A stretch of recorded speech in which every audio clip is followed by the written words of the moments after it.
ఓం నమః శివాయ. ఓం నమో నారాయణాయ. ఓం శ్రీ స్వర్ణాకర్షణ కాల భైరవాయ నమో నమః. ఓం శ్రీ నరదృష్టి నివారణ కాల భైరవాయ నమో నమః. ఓం గణానాం త్వా గణపతిగుం అవామహే కవిం కవేనాపవస్త్రవస్తవం జ్యేష్ఠరాజం బ్రహ్మణస్వత ఆన శృణ్వన్నోతభిస్సీదసాదనగం శ్రీమహాగణాధిపతయే నమః. ఓం ఆదిత్యాయ సోమాయ మంగళాయ బుధాయ చ గురుశుక్రశనిభ్యశ్చ రాహవే కేతవే నమో నమః. హరి ఓం. మా ఛానల్కి స్వాగతం. చూస్తున్న వీక్షకులకు ప్రేక్షకులకు ప్రియ కాలభైరవ భగవద్బంధులకి స్వాగతం పలుకుతూ మమ్మల్ని ఎంతగానో ఆదరిస్తూ ఉండబడినటువంటి ప్రియ సోదరి మనులకు అందరికీ, సనాతన ధర్మ సంరక్షకులకు అందరికీ కూడా నూతన తెలుగు ఉగాది పండగ శుభాకాంక్షలు. శ్రీ క్రోధినామ సంవత్సరంలో అందరికీ నిండు నూరేళ్ల ఆయురారోగ్యాలను ప్రసాదించాలని, వారాలు 7, తిథులు 15, నక్షత్రాలు 27, రాసులు 12, లగ్నాలు 12, మహర్దశలు 9, అలాగనే షడ్రుచుల సమ్మేళనమే 6 ఋతువులతో కూడుకున్నటువంటి తీపి, కారం, పులుపు, చేదు, వగరు అనేటువంటిది ఎలా ఉంటుందో మనిషి జీవితంలో కష్టాలు సుఖాలు ఎప్పుడు ఉంటాయి. ఎవరి జీవితంలో కూడా ఎప్పుడు కూడా పూర్ణిమ శాశ్వతం కాదు, అమావాస్య అనేటువంటిది ఎప్పుడు అడ్డంకి కాదు అని చెప్పి గుర్తుపెట్టుకోవాలి. కనుక ఈ 360 రోజులు ఈ క్రోధినామ సంవత్సరంలో 30 సంవత్సరాల తర్వాత శని భగవానుడు తన సొంత గృహంలో ఉండగా వచ్చినటువంటి క్రోధినామ సంవత్సరం కావడం వలన అందరికీ నిండు నూరేళ్ల ఆయురారోగ్యాలని, విద్య, ఉద్యోగ, వ్యాపార, రాజకీయ, సేవారంగ కార్యక్రమంలో అన్నింటా విజయం సాధించాలని కోరుకుంటూ ఈ సంవత్సరంలో అందరికీ తెలుగు ఉగాది పండుగ శుభాకాంక్షలు. ద్వాదశ రాశిలో గ్రహ గమనాన్ని ఒకసారి వీక్షింపచేద్దాం.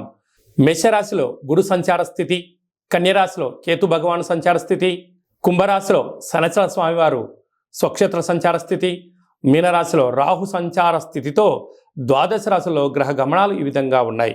అలాగనే మనకు 26/4/2024 సంవత్సరంలో అనగా ఈ తెలుగు ఉగాది పండగ తదనంతరమే గురువు మేషరాశిలో నుంచి వృషభ రాశిలోకి నర్మదా నది పుష్కర సందర్భంగా గృహ మార్పు ఉందని చెప్పి గమనించాలి. ఈ క్రోధినామ సంవత్సరానికి అధిపతి రాజు అంగారకుడు. ఎందుకనగా ఈ సంవత్సరము మనకు తెలుగు ఉగాది పండగ మంగళవారం రోజు అవ్వడం వలన, మంగళవారానికి అధిపతి కుజ భగవానుడు అవ్వడం వల్ల ఈ సంవత్సరానికి రాజు కుజుడు అవ్వడం వలన నిత్యము అనేక మంది క్రోధము, ఆవేశము అనేటువంటి పరిస్థితుల్లో ఉండడము, ఎర్రటి నేలలు, ఎర్రటి పంటలు బాగా పండడము, అద్భుతమైనటువంటి కందులు, మిరప, ఎర్రటి నేలలు, సంపూర్ణమైనటువంటి ఆహార ధాన్యాల ఉత్పత్తులు చాలా అద్భుతంగా ఉంటాయని చెప్పి కూడా గమనించగలగాలి. కాకపోతే ప్రజలందరూ కూడా ధర్మ మార్గంగా ఆధ్యాత్మికంగా ఉండడము, తల్లిదండ్రులను, గురువులను, ధర్మాన్ని ఎవరైతే ఆచరిస్తారో వారికి రుణభయం, రోగభయం, శత్రుప్రయం, ప్రమాదాలు తొలగిపోతాయని చెప్పి కూడా గమనించగలగాలి. అలాగనే ఈ సంవత్సరము మంత్రివర్యులు శని భగవానుడు అవ్వడం వలన ఆ శని భగవానుడు ప్రస్తుత కాలమాన ప్రకారంగా కుంభరాశిలో సంచారము చేయడం వలన ధర్మ మార్గంగా ఎవరైతే ఉంటారో వారికి చాలా మంచి కాలము అని చెప్పి గమనించగలగాలి. తెల్లటి నువ్వులు, విశేషమైన నీలం రంగు పదార్థాలు, పుష్పాలు, పండ్లు, పదార్థాలు, అద్భుతమైనటువంటి ధర్మ పరిపాలనగా, ధర్మంగా, న్యాయంగా, నీతిగా ఉండబడిన వారికి చాలా మంచి కాలం అని చెప్పి గుర్తుపెట్టుకోగలగాలి. ఎవరైతే అధర్మంగా ఉంటారో, అన్యాయంగా ఉంటారో, రాక్షస జీవన విధానంగా ఉంటారో, గతి తప్పిన జీవన విధానం ఎవరైతే అలవర్చుకుంటారో వారికి అనేక ఇబ్బందులు ఉంటాయని చెప్పి కూడా గమనించగలగాలి.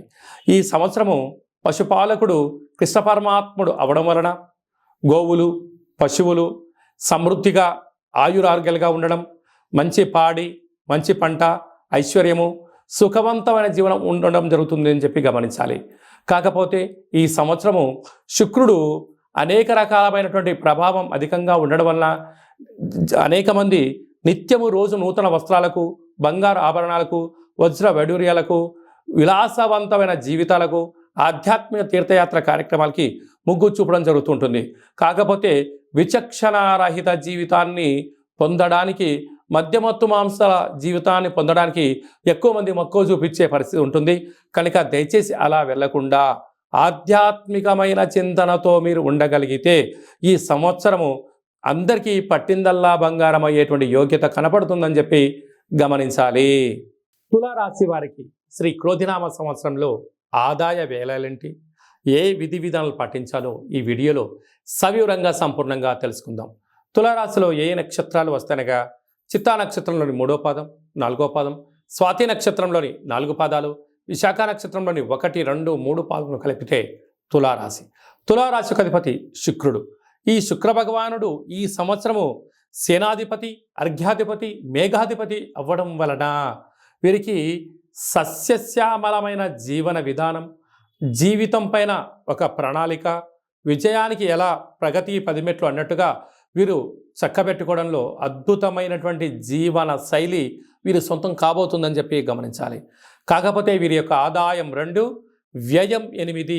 అధికంగా ఖర్చు పెట్టేటువంటి రాశులలో తులారాశి కూడా ఒకటని చెప్పి గమనించాలి. అంటే ఆదాయం ₹2 ఉంటే ₹8 ఖర్చు పెట్టబోతున్నారు అంటే ₹6 అదనంగా సంపాదించడానికి సమయాన్ని ఏర్పాటు చేసుకోవాలి. అధికస్య అధిక ఫలితం అన్నట్టుగా కొద్దిపాటి సోమరితనాన్ని పక్కన పెట్టి ప్రణాళికాబద్ధంగా ఒక జాబ్ చేసే వాళ్ళు పార్ట్ టైం జాబ్ ఎత్తులాడుకోగలిగినట్లయితే ఈ ఖర్చుల్ని అధిగమించే ప్రయత్నం చేయగలగాలి.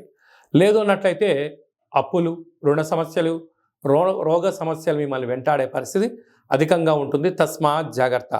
రాజ్యపూజ్యం 1, అవమానం 5.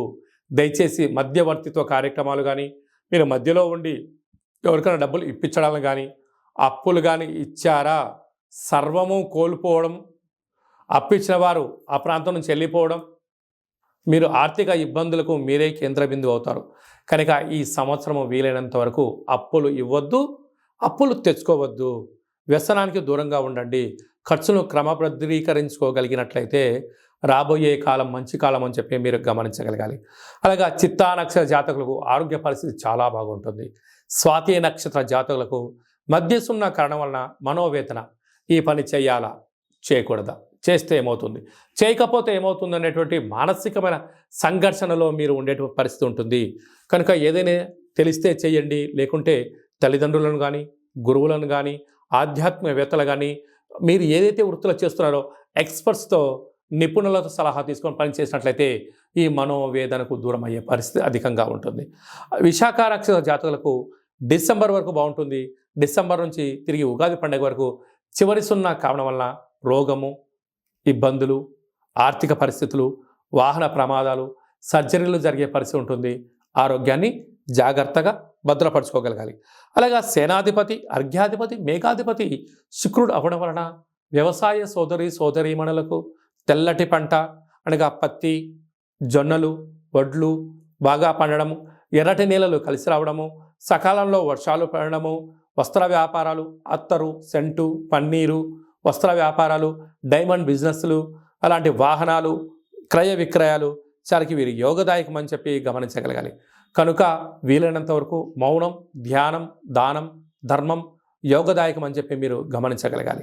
కనుక మీరు కపాల కాలభైరవ స్వామిని స్మరించడం, ఆనంద కాలభైరవ స్వామి యొక్క దీపాన్ని పూజామందులో పెట్టడం, కపాల కాలభైరవ స్వామి యొక్క ముగ్గురు ఇంటి బయట పెట్టుకోవడం వలన శత్రుదృష్టి, నరదృష్టి తొలగిపోయి ఐశ్వర్యం, ఆనందం, రైతు సోదరీమణులకు గృహ భవన నిర్మాణ కార్యక్రమాల అందరికీ యోగదాయకం అని చెప్పి గమనించాలి.